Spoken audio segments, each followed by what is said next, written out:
What's up, guys? Today I've got a review of Star Wars Rogue One. This review will include spoilers, but in my opinion, spoilers aren't really a big deal for this movie. We kind of know what's going to happen. We've known what's going to happen for like 30 years, and it's a fairly predictable plot. But let's get into what I liked about this movie. I like this movie a lot. This is one of my favorite Star Wars movies. Not because of the movie, in my opinion, stands alone that great, not because the characters are particularly great, but because I like the direction they're going with Star Wars. I've wanted to see them go this route for a long time. It's not exactly what I want. I would like to see them push the dial quite a bit further, but I'm glad to start seeing the things I'm seeing, and hopefully they do ramp it up as time goes on. So the main thing I really like about this movie is that it puts the war back in Star Wars. Other people have said this, and it's really the perfect saying for it. For the longest time, in a lot of these Star Wars movies, they kind of focus on individual characters and like the becoming a Jedi, light side, dark side, blah, blah, blah, blah, whatever. And they focus on that, which is fine. I don't mind that. I want to see that in the movies too. But you forget that there's these giant battles like that are just gritty and terrible, and where people just die everywhere. And this movie has tons of death, and it's very realistic with how they do death. I mean, it's literally the point where like one of the I guess side characters dies. Like he just peeks his head around cover, gone, dead. And I want to see them do that kind of stuff more often with Star Wars, because it gives the film more weight. It makes things feel more realistic when characters can just die in some anticlimactic random bullet, random explosion. When people can just die like that in a very realistic way, then all of a sudden the movie is way more exciting, because they're like, oh shit, this is actually really dangerous here for these main characters. And a lot of the times in Star Wars, these characters have, really, they die, right? But they have these really climactic, predictable deaths. Han Solo, the absolute worst case of this. In the movie, when I was seeing The Force Awakens, it's like, oh, Han Solo and his son, they walk onto this giant skyscraper death bridge. I wonder what's gonna happen.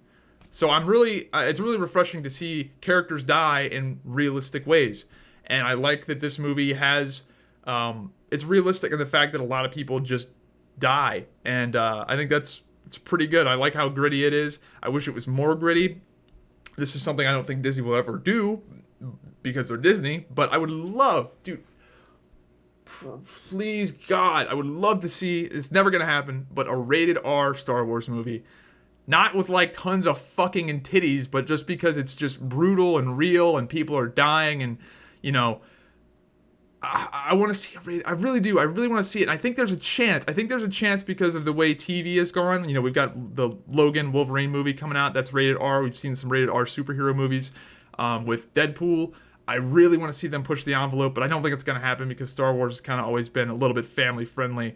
But I am excited to see that this movie in particular, it's still family friendly, but it's pretty brutal. It's a pretty brutal movie. A lot of people die. I really like that they have a lot of crazy aliens. They've really expanded on this universe. And it feels like you're in a Star Wars universe more than any of the other movies have. This is a universe with, I think trillions of people are in the Star Wars universe, because it's just all these planets, and it's all across everywhere, right? And for the longest time, it's been mainly humans. But in this movie, I feel like there's there's not more non-humans, but there's a lot of alien creatures and critters that are all very unique and cool, and I like that. I want to see more of that. Another thing I really like, this is one of the directions I'd like to see, I want to see them go, and I want to see them really push the envelope far here. Non-saber wielding Force users. Now, I'm not super pumped about the guy that uses a stick, because yes, it's not a lightsaber, but it's still a fucking stick. Like, he's still got a melee weapon.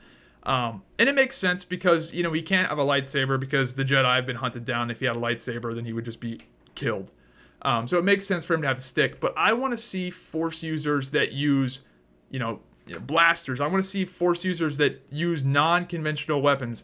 Like, this is the Star Wars universe is huge. Why the fuck is there not there needs to be more diversity in this. Like, I would love to see a Force user that has like a lightsaber and a pistol, or like, I want to see them really push the envelope here. And they kind of have a little bit with Kylo's lightsaber with the crossguard, but I want to see them do the crazy shit that exists in the extended universe. I want to see them do that in the main movies. For example, I think this exists. I think there was like a Sith Lord that had this kind of lightsaber, but I want to see not a double-sided lightsaber, but I want to see like a sling blade lightsaber where the hilt, it's a single hilt. It's not like a big long hilt like the double-sided, but it's a single hilt.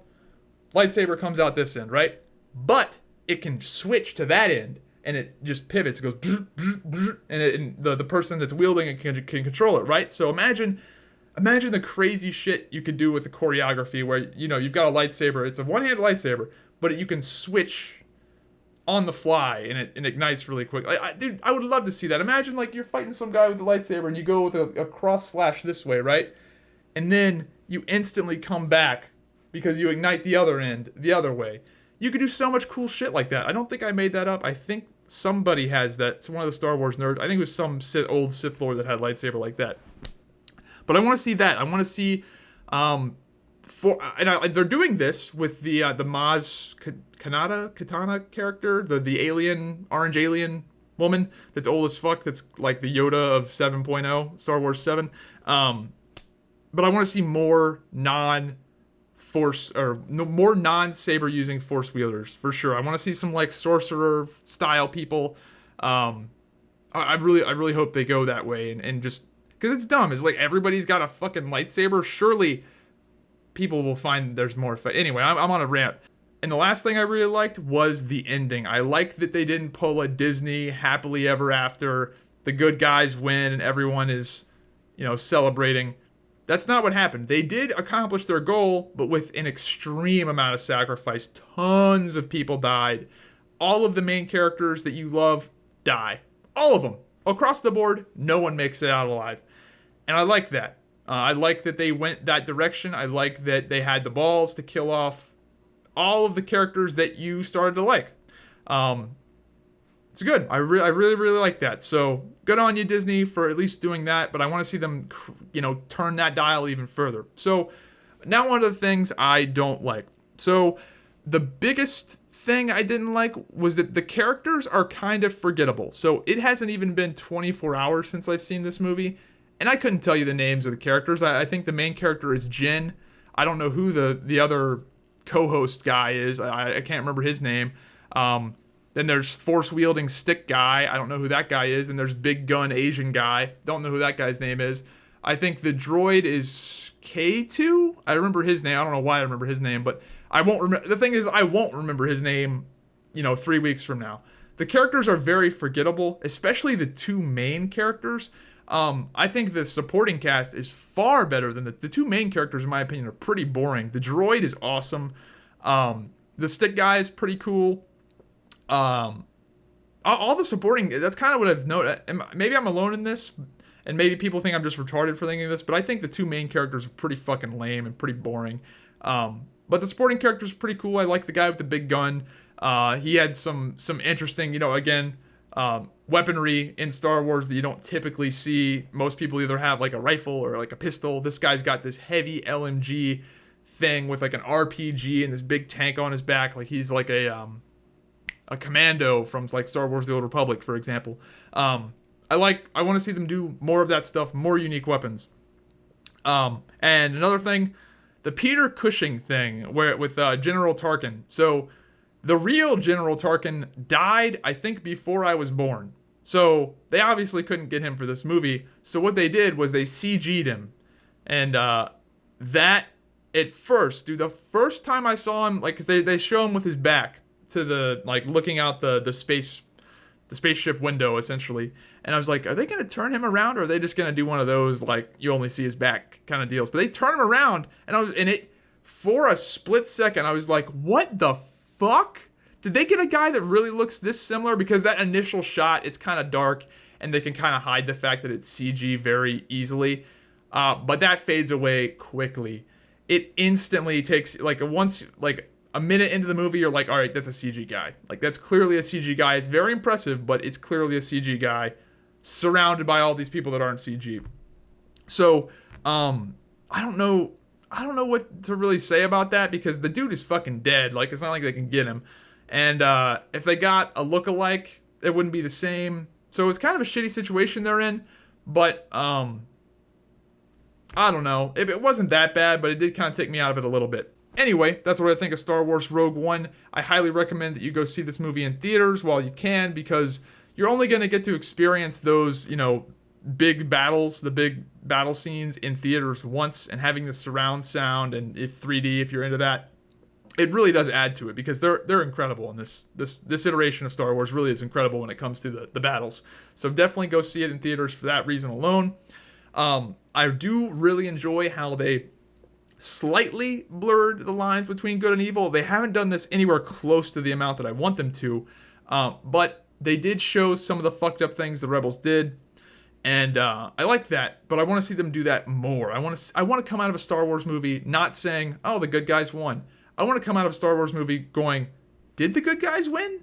Like, did the good guys win here, or did the bad guys win here?" I want to come out of a movie saying that, and but overall, pretty great.